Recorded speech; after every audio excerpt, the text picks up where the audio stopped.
एक श्याम नाम का युवक था। उसका छोटा सा परिवार था जिसमें उसके माता पिता, पत्नी एवं 3 बच्चे थे। सभी से वो बेहद प्यार करता था। इसके अलावा वो कृष्ण भक्त था और सभी पर दया भाव रखता था। ज़रूरतमंद की सेवा करता था, किसी को दुख देता नहीं था। उसके इन्हीं गुणों के कारण श्री कृष्ण उससे बहुत प्रसन्न थे और सदैव उसके साथ रहते थे। और श्याम अपने कृष्ण को देख भी सकता था और बातें भी कर सकता था।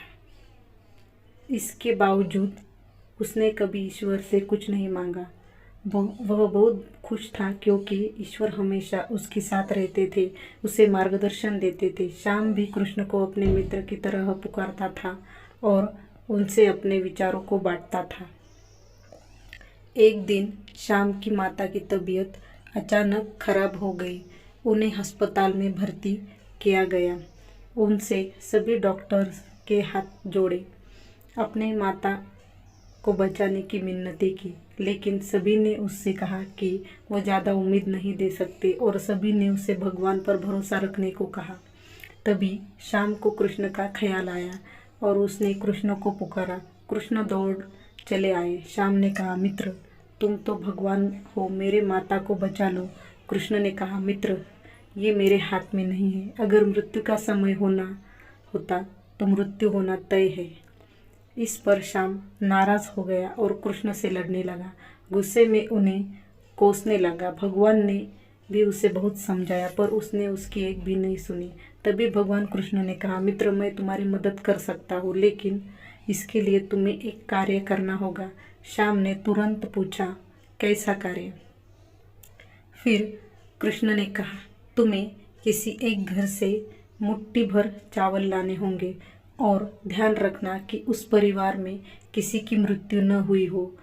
श्याम ने झट से हाँ बोलकर तलाश में निकल गया। उसने कई दरवाजे खटखटाए। हर घर में चावल होती, लेकिन ऐसा कोई नहीं होता जिसके परिवार में किसी की मृत्यु ना हुई हो। किसी की माता, किसी की पिता, किसी की दादा, किसी का भाई, किसी की बहन।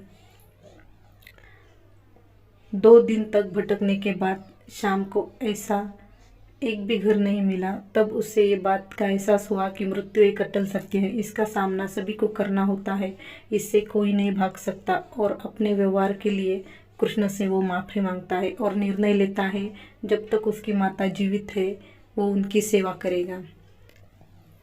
थोड़े दिनों के बाद श्याम की माता स्वर्ग से उसे दुख होता है, लेकिन ईश्वर की दी उस सीख के कारण उसका मन शांत रहता है।